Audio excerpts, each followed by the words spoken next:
The Road to Mecca. Muhammad Asad. 12. End of the Road, Section 1-6. 1. We leave Medina late at night, following the eastern route, the one the Prophet followed on his last pilgrimage to Mecca, a few months before his death. We ride through the rest of the night and through the approaching dawn. After a short stop for our morning prayer, we proceed into the day, which is grey and cloudy. In the forenoon it begins to rain, and soon we are wet to our skins. Finally, we espy a small Bedouin encampment far to our left and decide to take shelter in one of the black tents. The camp is small and belongs to a group of Harb Bedouins, who receive us with a loud, "May God give you life, O strangers, and be you welcome." I spread my blanket over the mats of goat hair in the tent of the sheikh, whose wife, unveiled like most of the Bedouin women in this region, repeats her husband's gracious welcome. After my sleepless night, sleep overcomes me speedily under the drumming of the rain on the tent roof. The rain drums into my awakening several hours later. Nightly darkness lies over me. Oh, no, it is not the night, only the dark canopy of the tent, and it smells of wet wool. I stretch my arms and my hand strikes against a camel saddle standing on the ground behind me. The smoothness of the old wood is good to the touch, it is pleasant to play on it with one's fingers, up the pommel, until they meet the iron-hard, sharp-edged camel gut with which it is laced together. There is nobody in the tent but me. After a while I rise and step into the tent opening. The rain is hammering holes into the sand, myriads of tiny holes which suddenly appear and as suddenly disappear to make room for new holes, and turns to spray over the blue-gray granite boulders to my right. There is nobody in sight, for at this time of day the men must have gone out to look after their camels. The many black tents near the acacia tree down below in the valley are silent in the silence of the rainy afternoon. From one of them a grey wisp of smoke winds upward, herald of the evening meal. It is too thin and too humble to assert itself against the rain, and creeps sidewise, fluttering helplessly, like a woman's hair in the wind. Behind the moving veil of silver-grey water ribbons the hillocks seem to sway. The air is full of the scent of water and wild acacia trees and damp tent wool. Gradually the splashing and dripping ceases and the clouds begin to break up under the rays of the evening sun. I walk toward one of the low granite boulders. In it is a depression as large as one of the platters on which a whole roasted sheep and rice are offered to guests on festive occasions. Now it is filled with rain water. When I put my arms into it, it reaches up to the elbows, lukewarm, strangely caressing, and as I move my arms about in it, it feels as if my skin were drinking. From one of the tents emerges a woman with a big copper vessel on her head. Evidently intending to fill it from one of the many pools in the rocks, she holds her arms stretched outward, sideward, and upward, gripping with her hands the hems of her wide red garment like wings, and sways softly as she approaches. She sways like water when it slowly flows down from the rocks. I think to myself, she is beautiful like water. From the distance I can hear the bellowing of the returning camels, and here they are, appearing in a spread-out group from behind the rocks, solemnly shuffling with loose legs. The herdsmen drive them on with sharp, short calls into the middle of the valley, then they call GHRR. GHRR, to make the animals kneel down, and the many brown backs swing down in wavy movements toward the ground. In the growing dusk the men hobble the camels' forelegs and then disperse to the tents, each to his own. And here is the night with its soft darkness and coolness. Before most of the tents glow fires, the clattering of cooking pots and pans and the laughter of the women mingle with the occasional calls of the men and the fragments of their talk which the wind carries to me. The sheep and goats that have come after the camels continue to bleat for a while, and sometimes a dog barks, just as he barks in all the nights in all the tent camps of Arabia. Zayd is nowhere to be seen. he is probably still asleep in one of the tents. I walk slowly down to the resting camels. With their great bodies they have burrowed for themselves hollows in the sand and now lie comfortably, some of them chewing their cud and others stretching their necks long on the ground. One or another lifts its head and grunts as I pass by and playfully grasps its fat hump. A very young foal is tightly pressed against its mother's side. Frightened by my hands, it jumps up, while the mother turns her head toward me and softly bellows with wide open mouth. I take hold of the foal's neck with my arms and hold it fast and press my face into the warm wool of its back, and all at once it stands quite still and seems to have lost all fear. The warmth of the young animal body penetrates my face and my chest. Under the palm of my hand I sense the blood pounding in its neck vein. It merges with the beat of my own blood and awakens in me an overwhelming sense of closeness to life itself, and a longing to lose myself in it entirely. 2. We ride, and every step of the dromedaries brings us nearer to the end of our road. We ride for days through the sunlit steppe, we sleep at night under the stars and awake in the coolness of dawn, and slowly I approach the end of my road. There has never been any other road for me, although I did not know it for many years. Mecca has always been my goal. It called to me, long before my mind became aware of it. With a powerful voice. My kingdom is in this world as well as in the world to come. My kingdom waits for man's body as well as for his soul and extends over all that he thinks and feels and does, his commerce as well as his prayer. His bedchamber as well as his politics. My kingdom knows neither end nor limits. And when, over a number of years, all this became clear to me, I knew where I belonged. I knew that the Brotherhood of Islam had been waiting for me ever since I was born, and I embraced Islam. The desire of my early youth, to belong to a definite orbit of ideas, to be part of a community of brethren, had at last been fulfilled. Strangely enough, but perhaps not so strange if one considers what Islam stands for, my very first experience as a Muslim among Muslims was one of brotherhood. In the first days of January 1927, I set out again, this time accompanied by Elsa and her little son, for the Middle East, and this time, I sensed, it would be for good. 4 days we voyaged through the Mediterranean, through a shimmering circle of sea and sky, sometimes greeted by distant coasts and by the smoke of ships that glided past. Europe had disappeared far behind us and was almost forgotten. I often went down from the comfort of our cabin deck into the stale steerage with its tiered rows of iron bunks. Since the boat was going to the Far East, the majority of the steerage passengers were Chinese, small craftsmen, and traders returning to the Middle Kingdom after years of hard labor in Europe. Besides these, there was a small group of Arabs from Yemen who had come on board at Marseilles. They also were returning home. The noises and smells of western ports were still about them. They were still living in the afterglow of the days when their brown hands had shoveled coal in the stokeholds of English, American or Dutch steamers.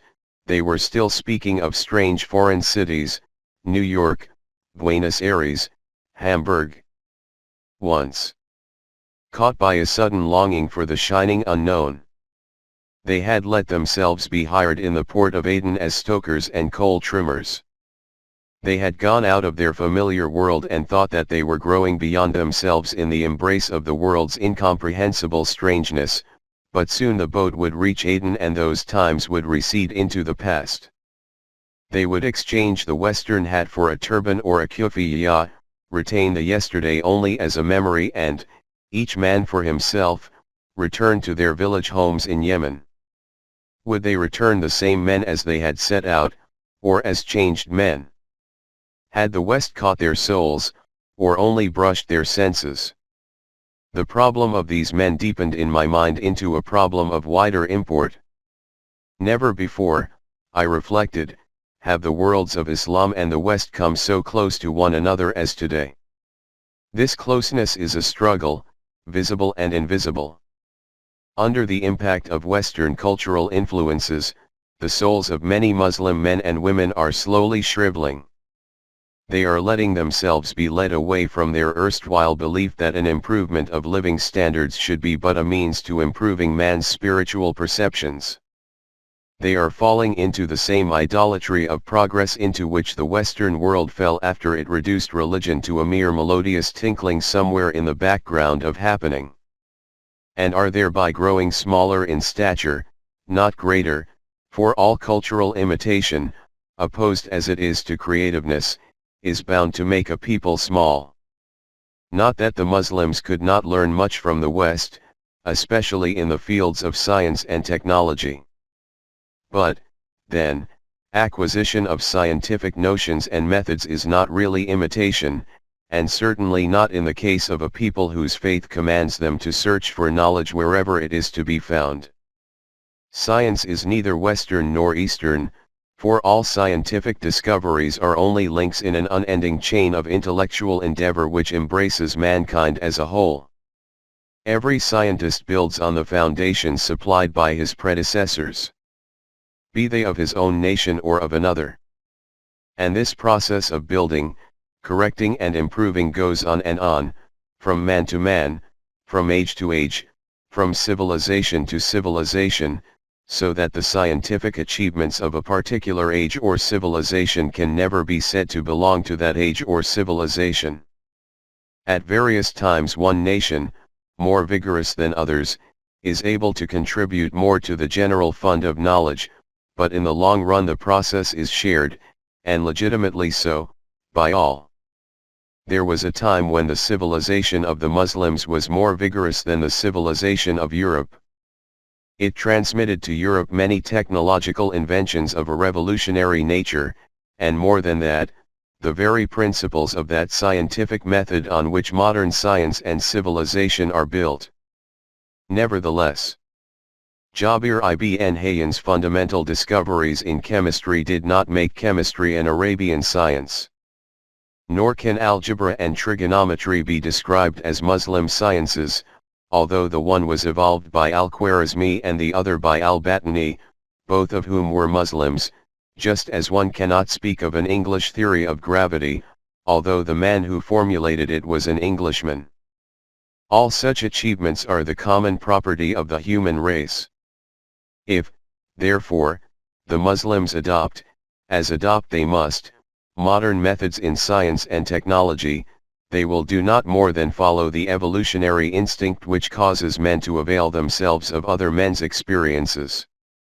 But if they adopt, as there is no need for them to do, Western forms of life, Western manners and customs and social concepts, they will not gain thereby, for what the West can give them in this respect will not be superior to what their own culture has given them and to what their own faith points the way. If the Muslims keep their heads cool and accept progress as a means and not as an end in itself, they may not only retain their own inner freedom but also, perhaps, pass on to Western man the lost secret of life's sweetness.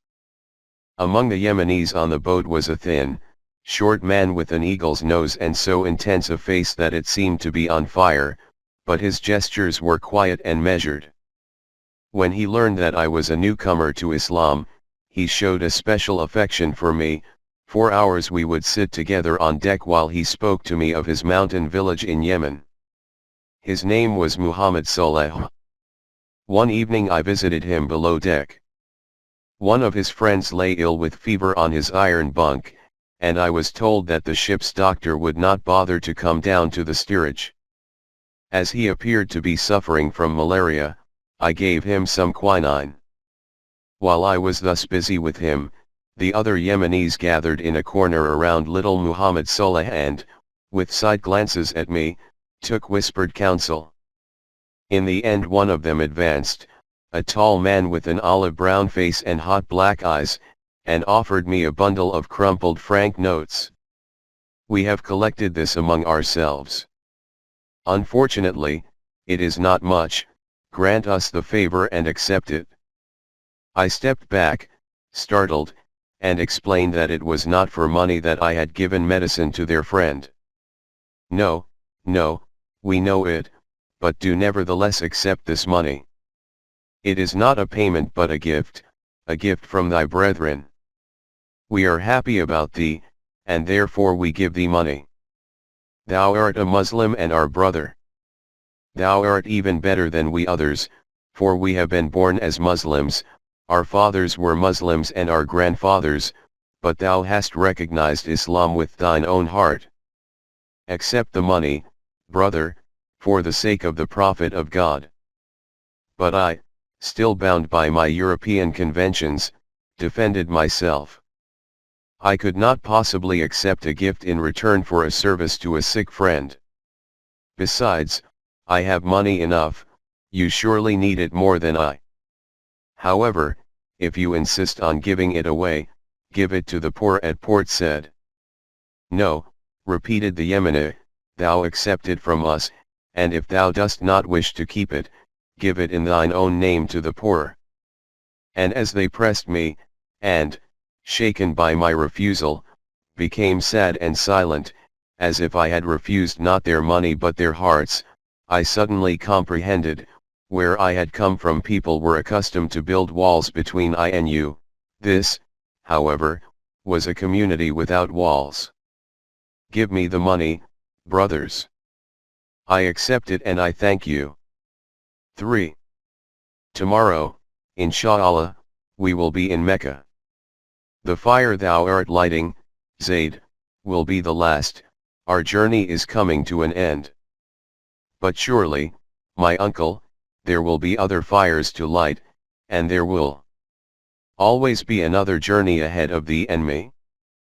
That may be so, Zayd, my brother, but somehow I feel those other journeys will not be in this land. I have been wandering in Arabia so long that it has grown into my blood, and I fear if I do not leave now, I never shall. But I have to go away, Zayd.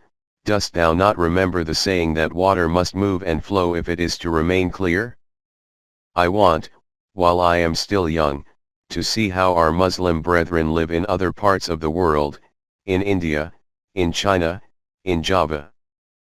But, O my uncle, replies Zayd with consternation, surely thou hast not ceased to love the land of the Arabs? No, Zayd, I love it as much as ever, perhaps even a little too much, so much that it hurts me to think of what the future might bring to it. I am told that the king is planning to open up his country to Ferengis, so that he may gain money from them. He will allow them to dig for oil in Al-Hassa, and for gold in the Hijaz, and God alone knows what all this will do to the Bedouins. This country will never be the same again. Out of the hush of the desert night sounds the beat of a galloping camel. A lonely rider rushes with flying saddle tassels and flowing abaya out of the darkness into the light of our campfire, brings his dromedary to an abrupt standstill and, without waiting for it to kneel, jumps down from the saddle. After a short peace be with you, he starts, without uttering another word, to unsaddle the beast, tosses his saddlebags near the campfire and sits down on the ground, still silent, with face averted. May God give thee life, O Abu said, says Zayd, who evidently knows the stranger. But the stranger remains silent, whereupon Zayd turns to me. He is one of Ibn Saud's Rajajal, the devil. The morose Abu said is very dark, his thick lips and crinkly hair, worn carefully plaited in two long tresses, betray African ancestry. He is extremely well dressed, the dagger in his belt, probably a gift from the king, is sheathed in gold, and his mount is an excellent, honey-colored dromedary of the northern race, slim-limbed, narrow of head, with powerful shoulders and hindquarters. What is the matter with thee, O Abu said? Why dost thou not speak to thy friends? Art thou possessed by a jinn? It is Noura, whispers Abu said, and after a while, when the hot coffee has loosened his tongue, he tells us about Noura, a girl from the Najdi town of Aras. He mentions her father's name and it happens that I know him well. He had observed her secretly over the garden wall when she was drawing water in the company of other women, and I felt as if a glowing coal had fallen into my heart. I love her, but her father, that dog, wouldn't give me his daughter in marriage, the beggar, and said that she was afraid of me. I offered a lot of money as her dower, also a piece of my land, but he always refused and in the end married her off to her cousin. God's curse be upon him and her. His strong, dark face is illuminated from one side by the campfire, and the shadows which flicker across it are like the shadows of a hell of torment. He cannot bear to remain sitting for long, driven by his restlessness. He jumps up, busies his hands for a moment with his saddle, returns to the fire and, suddenly, dashes off into the empty night. We can hear him as he runs in wide circles around our camping place and shouts. Noura's fire burns me. Noura's fire burns in my breast. And again, with a sob, Noura, Noura. He approaches the campfire again and runs in circles around it, with his kaftan fluttering like a ghostly night bird in the light and darkness of the flickering fire. Is he mad? I do not think so. But it may be that out of the dark recesses of his soul rise up some primeval, atavistic emotions, ancestral memories of the African bush. The memories of people who lived in the midst of demons and weird mysteries, still very close to the time when the divine spark of consciousness changed the animal into man, and the spark is not yet strong enough to bind the unchained urges together and to weld them into a higher emotion. For a second it seems to me that I can really see Abu Said's heart before me. A lump of flesh and blood smoking in the fire of passion as if in real fire, and somehow it appears quite natural to me that he should cry so terribly, cry and run in circles like a madman until the hobbled camels raise themselves, frightened, on three legs. Then he returns to us and throws himself on the ground. I can discern the repugnance in Zaid's face at the sight of such an unrestrained outburst, for to the aristocratic disposition of a true Arab there is nothing more contemptible than such an unleashing of the emotions. But Zaid's good heart soon gets the better of him. He tugs Abu Said by the sleeve, and while the other lifts his head and stares at him with blank eyes, Zaid gently pulls him closer to himself. "O Abu Said, how canst thou forget thyself like this? Thou art a warrior," Abu said. "Thou hast killed men and often have men nearly killed thee, and now a woman strikes thee down? There are other women in the world besides Noura." "O Abu said, thou warrior, thou fool." And as the African groans softly and covers his face with his hands, Zaid continues. "Be silent, O Abu said. Look up, dost thou see that lighted path in the heavens?"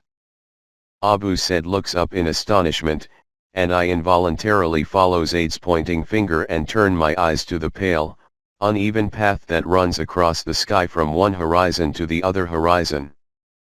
You would call it the Milky Way, but the Bedouins in their desert wisdom know that it is nothing but the track of that heavenly ram, which was sent to Abraham when, in obedience to his God and in his heart's despair, he raised the knife to sacrifice his firstborn son. The path of the ram remained visible in the heavens for time eternal. A symbol of mercy and grace, remembrance of the rescue sent to heal the pain of one human heart, and thus a solace to those who were to come after, to those who are lonely or lost in the desert, and to those others who stumble, weeping and desolate, through the wilderness of their own lives. And Zaid goes on, his hand raised toward the sky, speaking solemnly and at the same time unassumingly, as only an Arab can speak. "This is the path of the ram which God sent to our master Abraham when he was about to kill his firstborn, thus God showed mercy to his servant. Dost thou think he will forget thee?"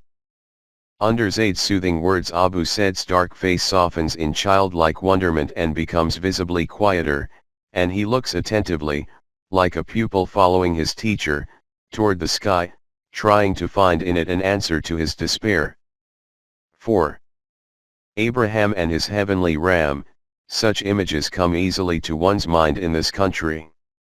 It is remarkable how vivid the memory of that ancient patriarch is among the Arabs, far more vivid than among the Christians in the West who, after all, base their religious imagery in the first instance on the Old Testament, or even among the Jews, to whom the Old Testament is the beginning and the end of God's word to man.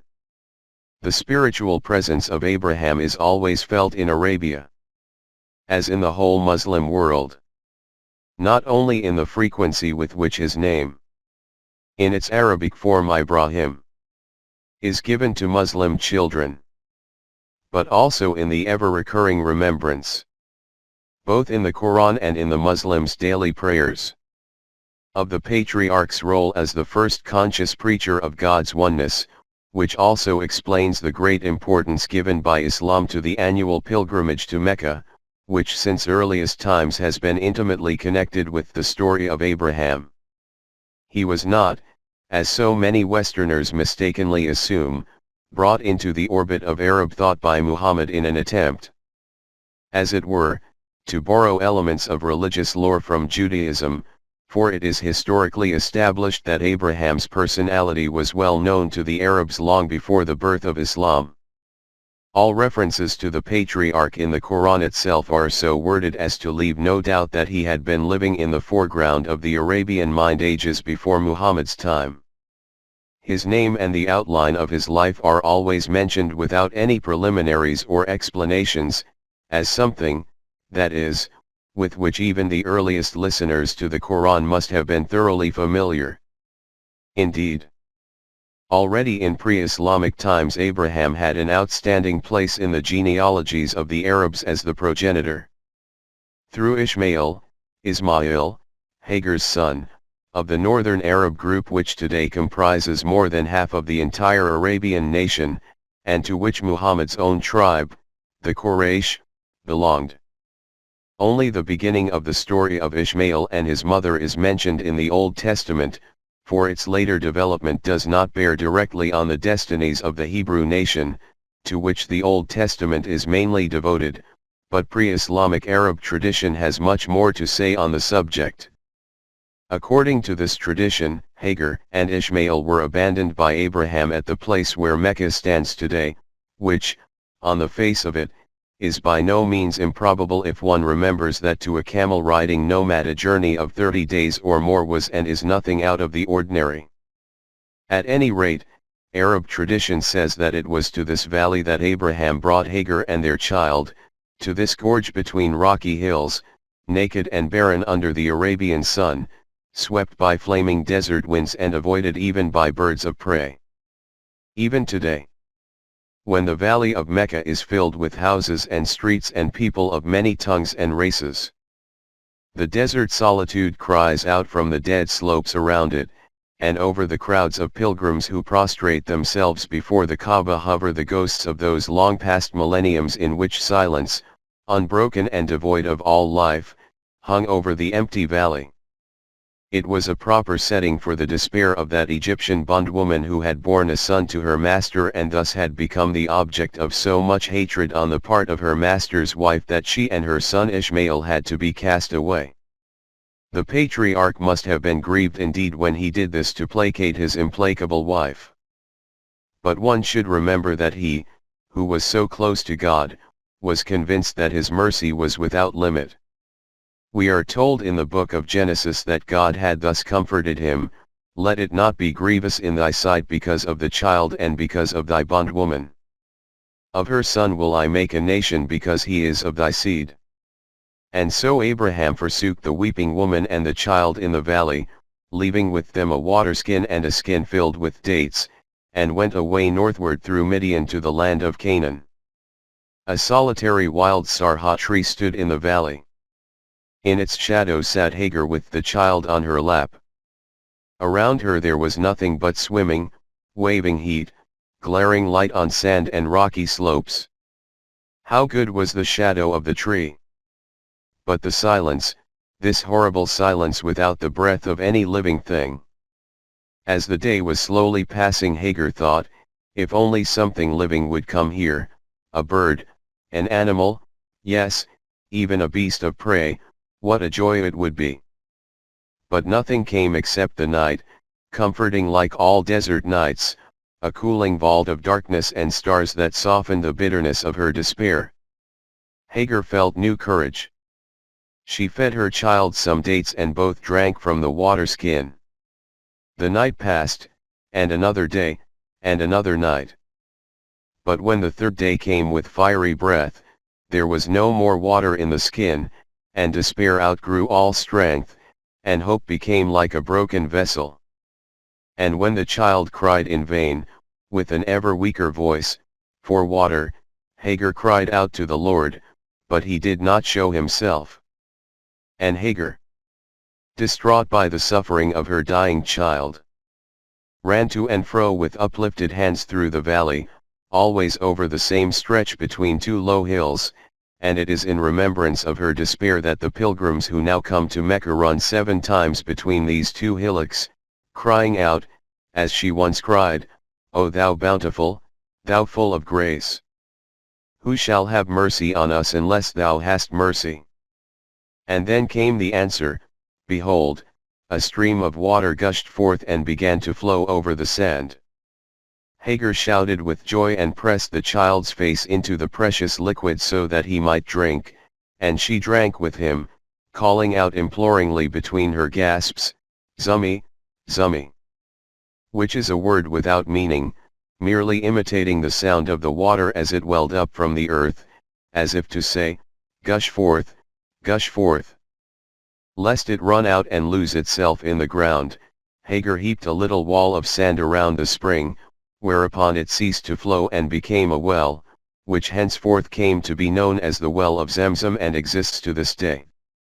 The two were now saved from thirst, and the dates lasted them a little longer. After a few days a group of Bedouins, who with their families and chattels had abandoned their homelands in South Arabia and were seeking new pastures, happened to pass by the mouth of the valley. When they saw flocks of birds circling into the valley to explore it and found a lonely woman with a child sitting by the rim of an abundant well. Peacefully disposed as they were, the tribesmen asked Hagar's permission to settle in her valley. This she granted, with the condition that the well of Zamzam forever remain the property of Ishmael and his descendants. As for Abraham, tradition says he returned to the valley after some time and found Hagar and their son alive, as he had been promised by God. From then on he visited them often, and saw Ishmael grow to manhood and marry a girl from the South Arabian tribe. Years later the patriarch was commanded in a dream to build next to the well of Zamzam a temple to his Lord, and thereupon, helped by his son, he built the prototype of the sanctuary which stands in Mecca to this day and is known as the Kaaba. As they were cutting the stones for what was to become the first temple ever raised to the worship of the one God, Abraham turned his face toward heaven and exclaimed, Labbaik, Allahumma, Labbaik. For thee am I ready, O God, for thee am I ready. And that is why on their pilgrimage to Mecca, the pilgrimage to the first temple of the one God, Muslims raise the cry, Labbaik, Allahumma, Labbaik, when they approach the holy city. 5. Labbaik, Allahumma, Labbaik. How many times have I heard this cry during my 5 pilgrimages to Mecca?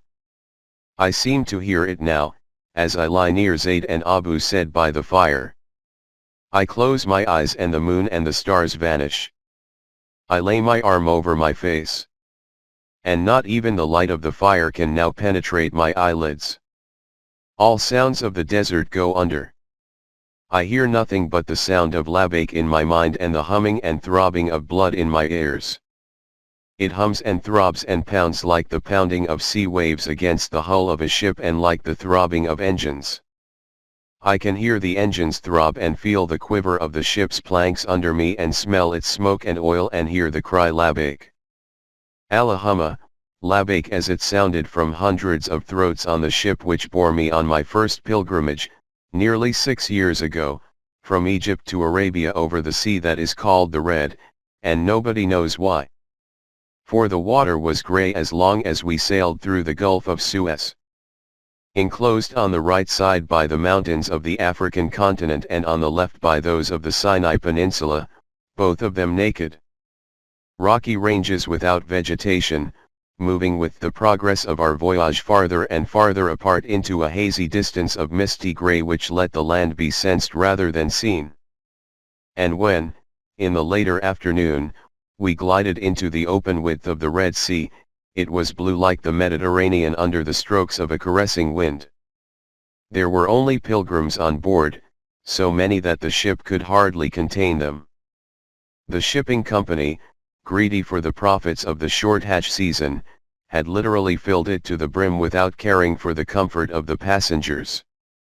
On the decks, in the cabins, in all passageways, on every staircase, in the dining rooms of the first and second class, in the holds which had been emptied for the purpose and equipped with temporary ladders, in every available space and corner human beings were painfully herded together. They were mostly pilgrims from Egypt and North Africa.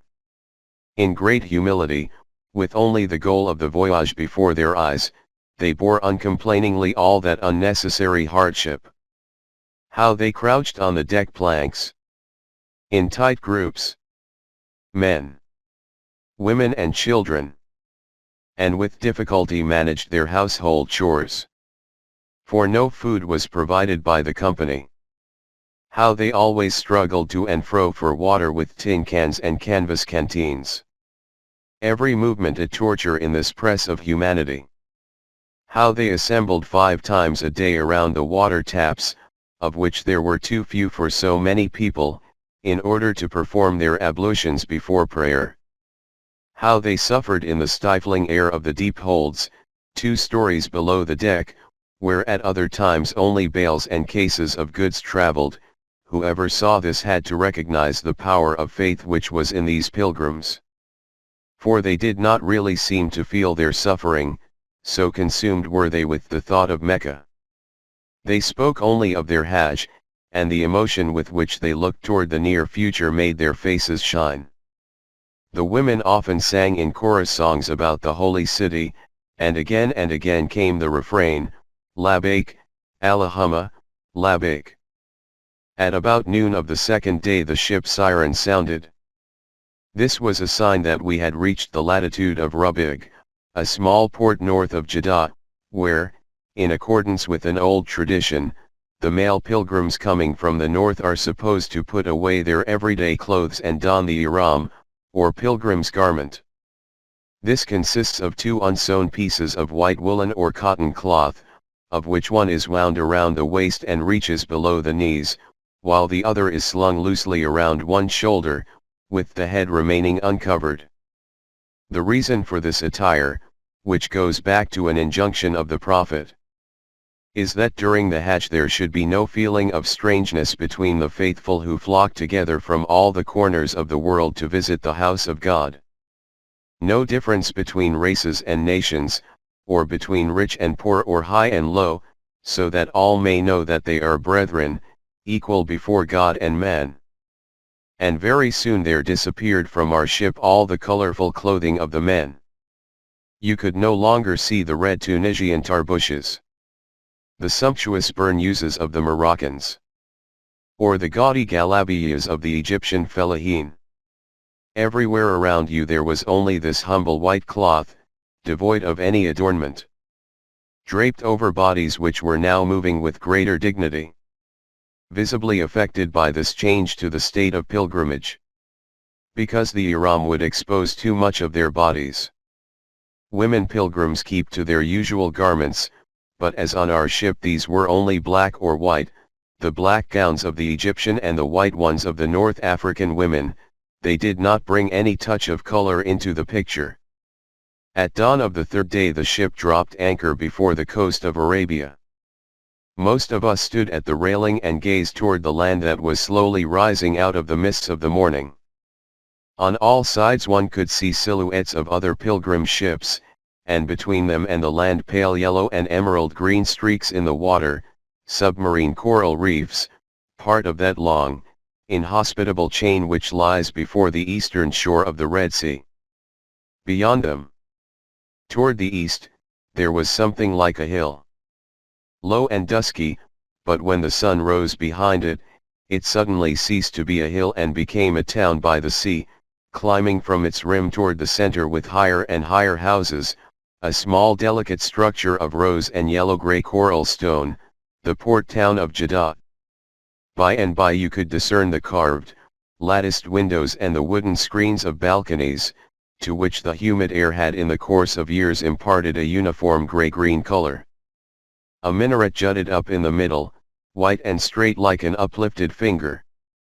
Again the cry, Labbaik, Allahumma, Labbaik, was raised, a joyful cry of self-surrender and enthusiasm that swept from the tense, white-garbed pilgrims on board over the water toward the land of their supreme hopes. Their hopes, and mine, for to me the sight of the coast of Arabia was the climax of years of search.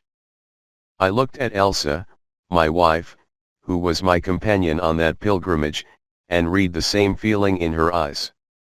And then we saw a host of white wings darting toward us from the mainland, Arabian coastal boats. With Latin sails they schemed over the flat sea, softly and soundlessly winding their way through fords between invisible coral reefs, the first emissaries of Arabia, ready to receive us. As they glided closer and closer and, in the end, flocked together with swaying masts at the side of the ship. Their sails folded one after another with a rush and a swishing and flapping as if a flight of giant herons had alighted for feeding. And out of the silence of a moment ago there arose a screeching and shouting from their midst. It was the shouting of the boatmen who now jumped from boat to boat and stormed the ship's ladder to get hold of the pilgrims' baggage, and the pilgrims were so filled with excitement at the sight of the Holy Land that they allowed things to happen to them without defending themselves. The boats were heavy and broad, the clumsiness of their hulls contrasted strangely with the beauty and slimness of their high masts and sails. It must have been in such a boat, or perhaps in a somewhat larger one of the same kind, that the bold seafarer Sindbad set out to run into unasked for adventures and to land on an island which in truth, oh horror, was the back of a whale. And in similar ships there sailed, long before Sindbad, the Phoenicians southward through the same Red Sea and on through the Arabian Sea, seeking spices and incense and the treasures of Ophir. And now we, puny successors of those heroic voyages, sailed across the Coral Sea, skirting the undersea reefs in wide curves, pilgrims in white garments, stowed between cases and boxes and trunks and bundles, a dumb host trembling with expectation. I, too, was full of expectation. But how could I foresee, as I sat in the bow of the boat, the hand of my wife in my hand, that the simple enterprise of a pilgrimage would so deeply, and so completely, change our lives? Again, I am compelled to think of Sindbad. When he left the shores of his homeland, he, like myself, had no inkling of what the future would bring. He did not foresee, nor desire, all those strange adventures that were to befall him, but wanted only to trade and to gain money, while I wanted no more than to perform a pilgrimage. But when the things that were to happen to him and to me really happened, neither of us was ever again able to look upon the world with his old eyes. True, nothing so fantastic ever came my way as the jinns and the enchanted maidens and the giant bird rock that the sailor from Basra had to contend with, but, none the less, that first pilgrimage of mine was destined to cut deeper into my life than all his voyages together had done to him. For Elsa, death waited ahead, and neither of us had any premonition how near it was. And as to myself, I knew that I had left the West to live among the Muslims, but I did not know that I was leaving my entire past behind. Without any warning, my old world was coming to an end, the world of Western ideas and feelings, endeavors and imageries. A door was silently closing behind me, so silently that I was not aware of it, I thought it would be a journey like all the earlier journeys, when one wandered through foreign lands, always to return to one's past, but the days were to be changed entirely, and with them the direction of all desire. By that time I had already seen many countries of the East. I knew Iran and Egypt better than any country of Europe. Kabul had long since ceased to be strange, the bazaars of Damascus and Isfahan were familiar to me. And so I could not but feel, how trivial, when I walked for the first time through a bazaar in Jeddah and saw only a loose mixture and formless repetition of what elsewhere in the East one could observe in far greater perfection.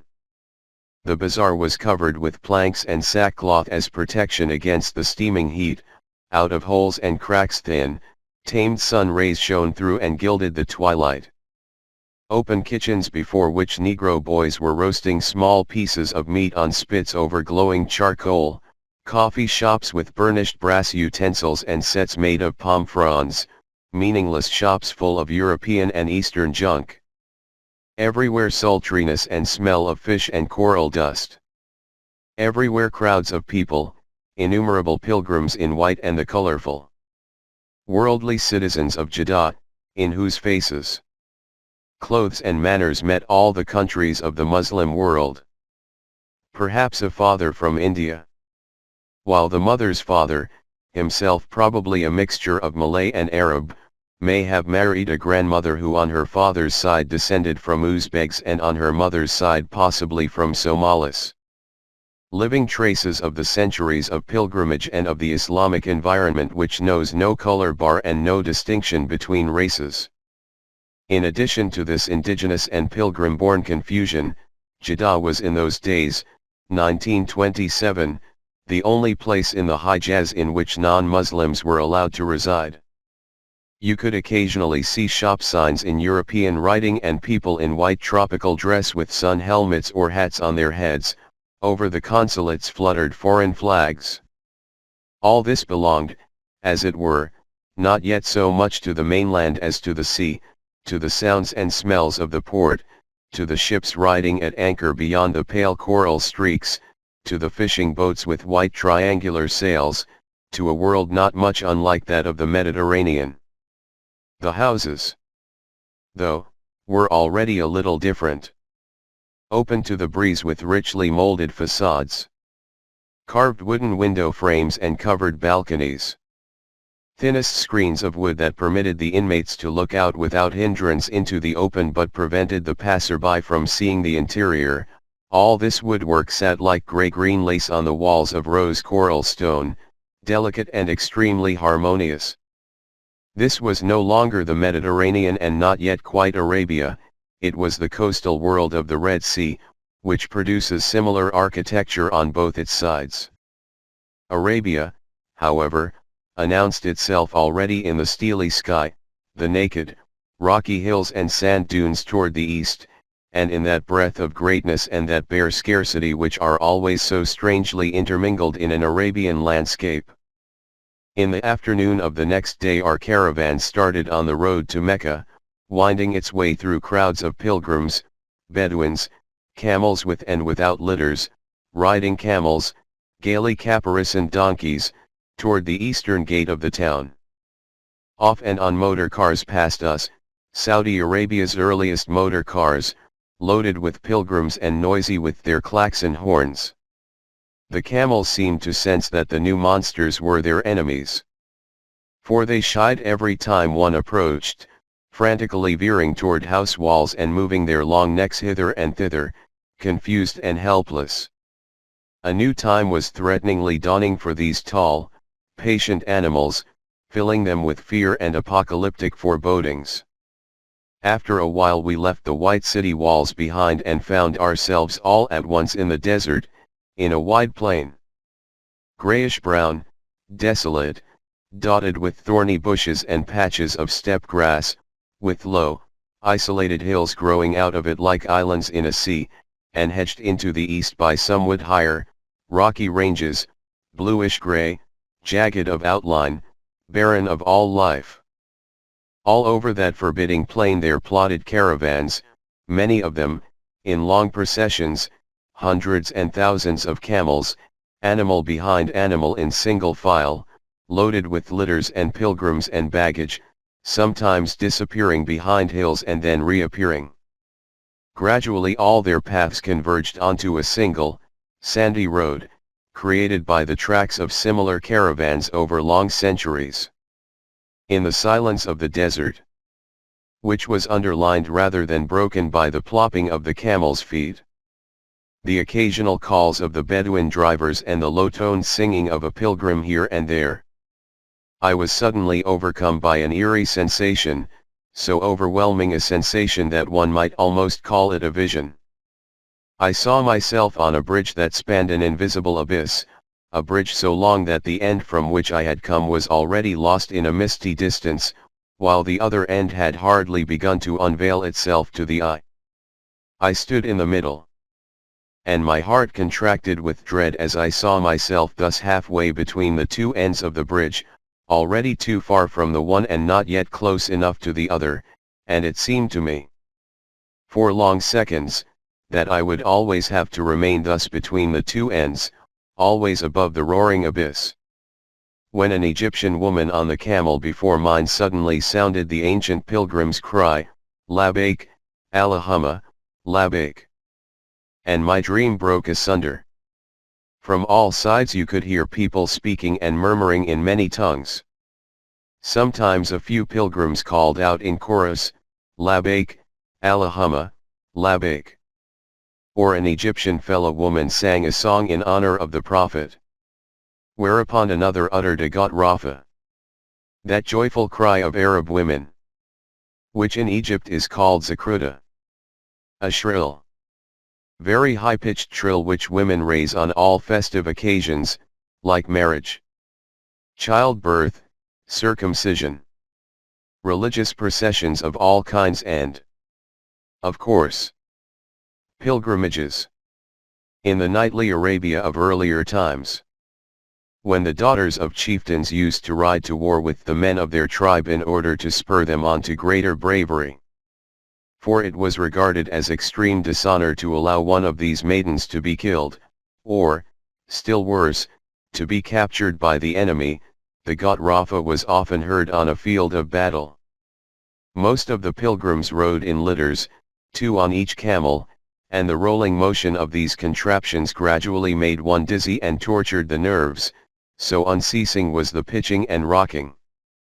One dozed exhausted for a few moments, was awakened by a sudden jolt, slept again, and awoke again.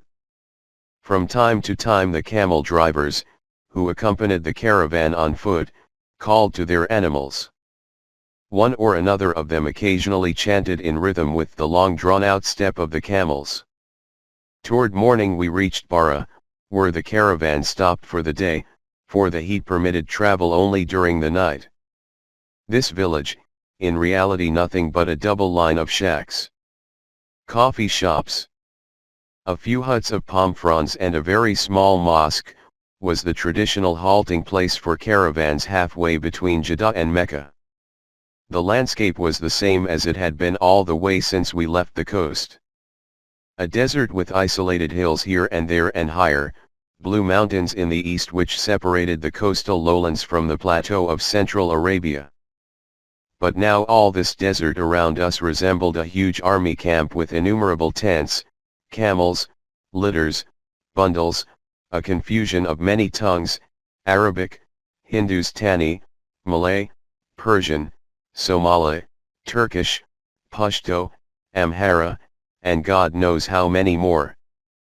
This was a real gathering of nations, but as everyone was wearing the all-leveling ihram, the differences of origin were hardly noticeable and all the many races appeared almost like one. The pilgrims were tired after the night march, but only very few among them knew how to utilize this time of rest. To most of them traveling must have been a very unusual enterprise, and to many it was the first journey of their lives, and such a journey, towards such a goal.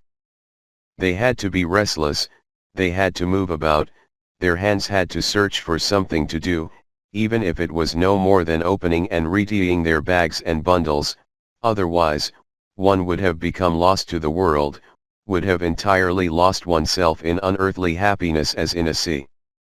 This seemed to have happened to the family in the tent next to mine, apparently pilgrims from a Bengal village. They hardly exchanged a word, sat cross-legged on the ground and stared fixedly toward the east. In the direction of Mecca, into the desert that was filled with shimmering heat. There was such a faraway peace in their faces that you felt, they were already before the house of God, and almost in His presence. The men were of a remarkable beauty, lean, with shoulder-long hair and glossy black beards. One of them lay ill on a rug, by his side crouched two young women, like colorful little birds in their voluminous red and blue trousers and silver-embroidered tunics, their thick black tresses hanging down their backs. The younger of the two had a thin gold ring in one nostril. In the afternoon the sick man died. The women did not raise a lament as they so often do in Eastern countries, for this man had died on the pilgrimage, on sacred soil, and was thus blessed. The men washed the corpse and wrapped it in the same white cloth which he had worn as his last garment. Thereafter one of them stood before the tent, cupped his hands to his mouth and called out loudly the call to prayer, "God is the greatest, God is the greatest. There is no God but God, and Muhammad is God's messenger." Prayer for the dead. May God have mercy upon you all. And from all sides the ihram-clad men flocked together and lined up in rows behind an imam like soldiers of a great army. When the prayer was over, they dug a grave, an old man read a few passages from the Quran, and then they threw sand over the dead pilgrim, who lay on his side, his face turned toward Mecca. Before sunrise on the second morning the sandy plain narrowed, the hills grew closer together, we passed through a gorge and saw in the pale light of dawn the first buildings of Mecca, then we entered the streets of the holy city with the rising sun. The houses resembled those in Jeddah with their carved oriel windows and enclosed balconies, but the stone of which they were built seemed to be heavier, more massive than the light-colored coral stone of Jeddah. It was still very early in the morning, but already a thick, brooding heat was growing. Before many of the houses stood benches on which exhausted men were sleeping. Narrower and narrower became the unpaved streets through which our rocking caravan moved toward the center of the city. As only a few days remained before the festival of the Hajj, the crowds in the streets were very large. Innumerable pilgrims in the white ihram, and others who had temporarily changed again into their everyday clothes from all countries of the Muslim world. Water carriers bent under heavy waterskins or under a yoke weighted by two old petroleum cans used as buckets. Donkey drivers and riding donkeys with tinkling bells and gay trappings. And, to make the confusion complete, camels coming from the opposite direction, loaded with empty litters and bellowing in various tones. There was such a hubbub in the narrow streets that you might have thought the Hajj was not a thing that had taken place annually for centuries but a surprise for which the people had not been prepared. In the end our caravan ceased to be a caravan and became a disorderly tangle of camels, litters, baggage, pilgrims, camel drivers and noise. I had arranged from Jeddah to stay in the house of a well-known mutawif, or pilgrim's guide, by name of Hussain Abid, but there seemed to be little chance of finding him or his house in this chaos. But suddenly someone shouted, "Hussain Abid! Where are you pilgrims for Hussain Abid?" And, like a jinn from out of a bottle, a young man appeared before us and, with a deep bow, requested that we follow him. He had been sent by Hussain Abid to lead us to his house. After an opulent breakfast served by the mutawif, I went out, led by the same young man who had received us earlier, to the holy mosque. We walked through the teeming, buzzing streets, past butcher shops with rows of skinned sheep hanging before them, past vegetable vendors with their goods spread on straw mats on the ground, amidst swarms of flies and the smell of vegetables. dust and perspiration. Then through a narrow, covered bazaar in which only clothiers had their shops. A festival of color. As elsewhere in the bazaars of Western Asia and North Africa. The shops were only niches about 1 yard above ground level, with the shopkeeper sitting cross-legged, surrounded by his bolts of cloth of all materials and colors, while above him there hung in rows all manner of dress articles for all the nations of the Muslim world. And again, there were people of all races and garbs and expressions. Some with turbans and others bareheaded. Some who walked silently with lowered heads. Perhaps with a rosary in their hands. And others who were running on light feet through the crowds. Supple, brown bodies of Somalis, shining like copper from between the folds of their toga-like garments. Arabs from the highlands of the interior. Lean figures. Narrow of face. Proud of bearing. Heavy-limbed. Thick-set Uzbeks from Bukhara, who even in this Meccan heat had kept to their quilted kaftans and knee-high leather boots. Sarong-clad Javanese girls with open faces and almond-shaped eyes. Moroccans. Slow of stride and dignified in their white burnouses. Meccans in white tunics. Their heads covered with ridiculously small white skull caps. Egyptian fellahin with excited faces. White-clad Indians with black eyes peering from under voluminous, snow-white turbans. And Indian women so impenetrably shrouded in their white burqas that they looked like walking tents. Huge Fulatan Negroes from Timbuktu or Dahomey in indigo blue robes and red skull caps, and petite Chinese ladies, like embroidered butterflies, tripping along on minute-bound feet that resembled the hooves of gazelles. A shouting, thronging commotion in all directions. So that you felt you were in the midst of breaking waves of which you could grasp some details but never an integrated picture. Everything floated amid a buzz of innumerable languages. Hot gestures and excitement, until we found ourselves, suddenly, before one of the gates of the harem, the holy mosque. It was a triple-arched gate with stone steps climbing up to it. On the threshold sat a half-naked Indian beggar, stretching his emaciated hand toward us. And then I saw for the first time the inner square of the sanctuary, which lay below the level of the street, much lower than the threshold, and thus opened itself to the eye like a bowl.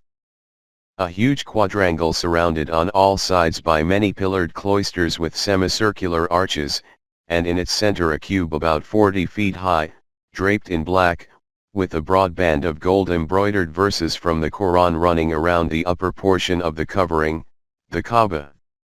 This, then, was the Kaaba, the goal of longing for so many millions of people for so many centuries.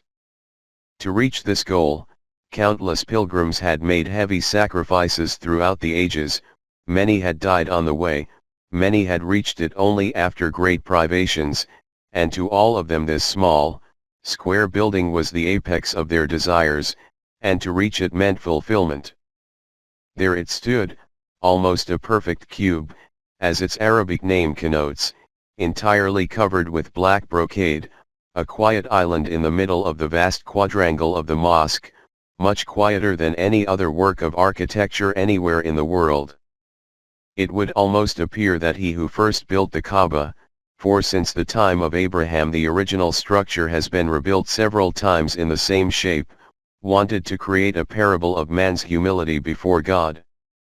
The builder knew that no beauty of architectural rhythm and no perfection of line, however great, could ever do justice to the idea of God, and so he confined himself to the simplest three-dimensional form imaginable, a cube of stone. I had seen in various Muslim countries mosques in which the hands of great artists had created inspired works of art. I had seen mosques in North Africa, shimmering prayer palaces of marble and white alabaster, the Dome of the Rock in Jerusalem, a powerfully perfect cupola over a delicate understructure, A dream of lightness and heaviness united without contradiction. And the majestic buildings of Istanbul. The Süleymaniyat. The Yeni Valide. The Bayezid Mosque. And those of Bursa. In Asia Minor. And the Safavid mosques in Iran, royal harmonies of stone, multicolored majolica tiles. Mosaics, huge stalactite portals over silver embossed doors, slender minarets with alabaster and turquoise blue galleries, marble-covered quadrangles with fountains and age-old plantain trees, and the mighty ruins of Tamerlane's mosques in Samarkand, splendid even in their decay. All these had I seen, but never had I felt so strongly as now, before the Kaaba, that the hand of the builder had come so close to his religious conception. In the utter simplicity of a cube. In the complete renunciation of all beauty of line and form. Spoke this thought. Whatever beauty man may be able to create with his hands, it will be only conceit to deem it worthy of God. Therefore, the simplest that man can conceive is the greatest that he can do to express the glory of God.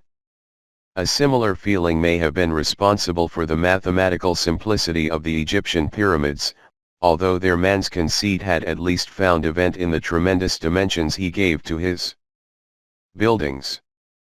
But here, in the Kaaba, even the size spoke of human renunciation and self-surrender, and the proud modesty of this little structure had no compare on earth. There is only one entrance into the Kaaba, a silver-sheathed door on the northeast side, about 7 feet above ground level, so that it can only be reached by means of a movable wooden staircase which is placed before the door on a few days of the year.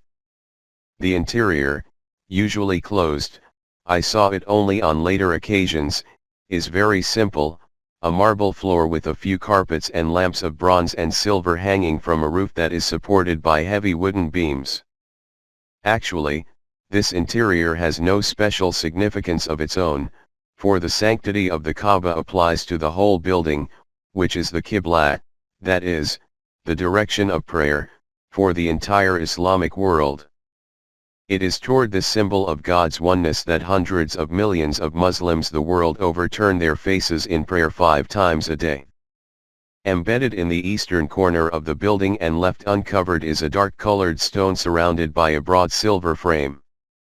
This black stone, which has been kissed hollow by many generations of pilgrims, has been the cause of much misunderstanding among non-Muslims, who believe it to be a fetish taken over by Muhammad as a concession to the pagan Meccans.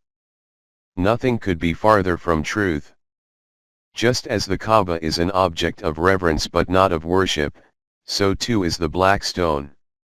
It is revered as the only remnant of Abraham's original building, and because the lips of Muhammad touched it on his farewell pilgrimage, all pilgrims have done the same ever since.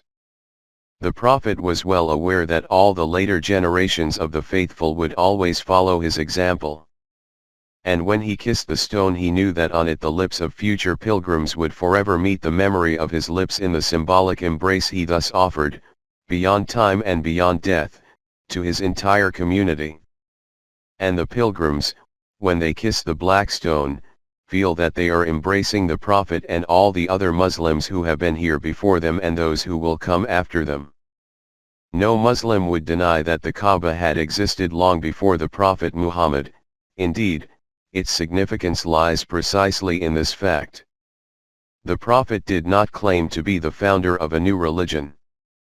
On the contrary, self-surrender to God, Islam, has been.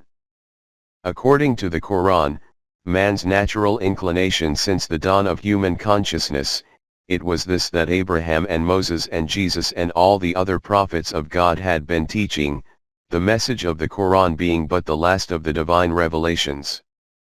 Nor would a Muslim deny that the sanctuary had been full of idols and fetishes before Muhammad broke them. Just as Moses had broken the golden calf at Sinai, for, long before the idols were brought into the Kaaba, the true God had been worshipped there, and thus Muhammad did no more than restore Abraham's temple to its original purpose. And there I stood before the temple of Abraham and gazed at the marvel without thinking, for thoughts and reflections came only much later, and out of some hidden, smiling kernel within me there slowly grew an elation like a song.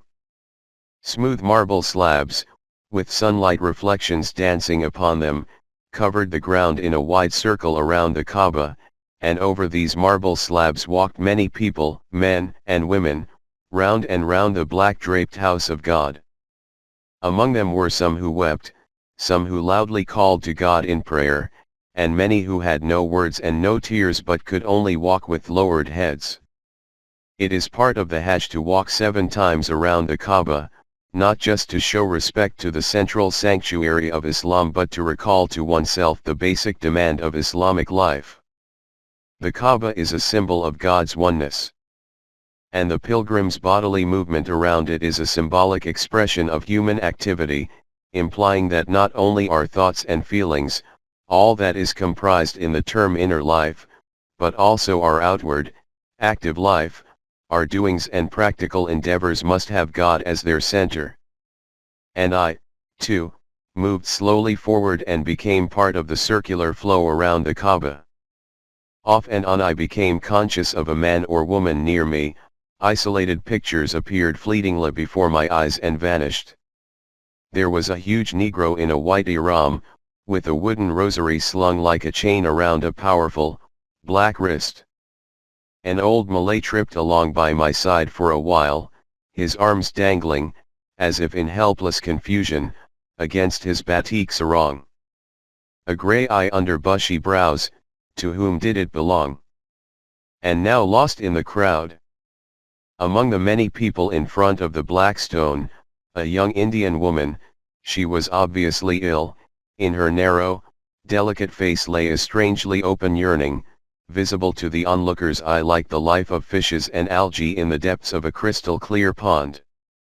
Her hands with their pale, upturned palms were stretched out toward the Kaaba, and her fingers trembled as if in accompaniment to a wordless prayer. I walked on and on, the minutes passed, all that had been small and bitter in my heart began to leave my heart, I became part of a circular stream. Oh, was this the meaning of what we were doing, to become aware that one is a part of a movement in an orbit? Was this, perhaps, all confusion's end? And the minutes dissolved, and time itself stood still, and this was the center of the universe. 9 days later Elsa died. She died suddenly, after less than a week's illness which at first had seemed to be no more than an indisposition due to heat and the unusual diet, but later turned out to be an obscure tropical ailment before which the Syrian doctors at the hospital of Mecca stood helpless. Darkness and utter despair closed around me. She was buried in the sandy graveyard of Mecca. A stone was placed over her grave. I did not want any inscription on it. Thinking of an inscription was like thinking of the future, and I could not conceive of any future now. Elsa's little son, Ahmed, remained with me for over a year and accompanied me on my first journey into the interior of Arabia, a valiant, 10-year-old companion. But after a time, I had to say goodbye to him as well. For his mother's family finally persuaded me that he must be sent to school in Europe. Then nothing remained of Elsa except her memory and a stone in a Meccan graveyard and a darkness that was not lifted until long afterward, long after I had given myself up to the timeless embrace of Arabia. 6. The night is far advanced, but we continue to sit around the glimmering campfire. Abu Said has now emerged from the raging tempest of his passion, his eyes are sad and somewhat tired. He speaks to us of Noura as one might speak of a dear person that has died long ago. She was not beautiful, you know, but I loved her. The moon above us is full with the fullness of a living being. No wonder the pre-Islamic Arabs thought it to be one of the daughters of God, the long-haired Al-Lat, goddess of fertility, who was said to communicate her mysterious powers of procreation to the earth and thus to beget new life in humans and animals. In her honor, the young men and women of ancient Mecca and Taif used to celebrate the nights of the full moon in open-air revels and unrestrained love-making and poetic contests.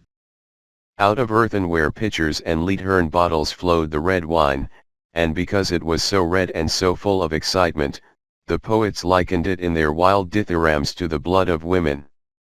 This proud and passionate youth poured its exuberance into the lap of Al-Lat, whose loveliness is like the shine of the moon when it is full, and whose loftiness is like the flight of black herons, the ancient, youthfully mighty goddess who had spread her wings from South Arabia to the north and had reached even distant Hellas in the shape of Leto, the mother of Apollo.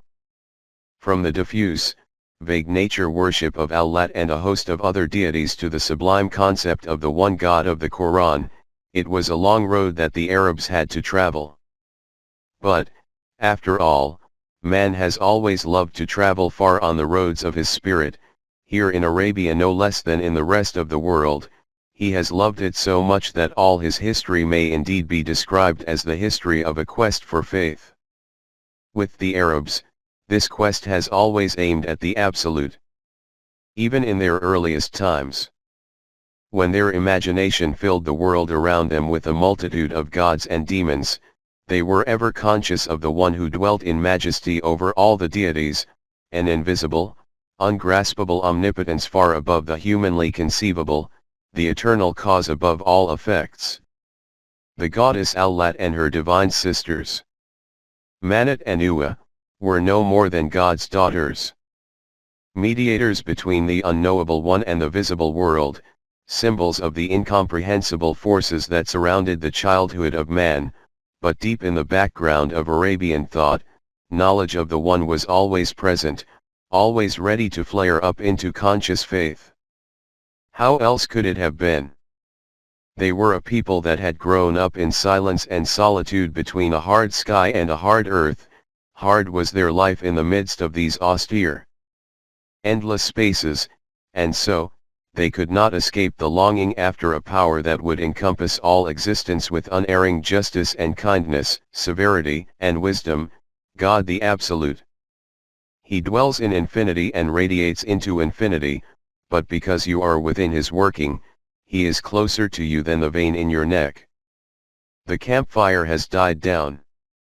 Zayd and Abu Said are asleep, and nearby our 3 dromedaries lie on the moon-blanched sand and chew their cud with soft, crunching sounds, pausing from time to time. Good animals.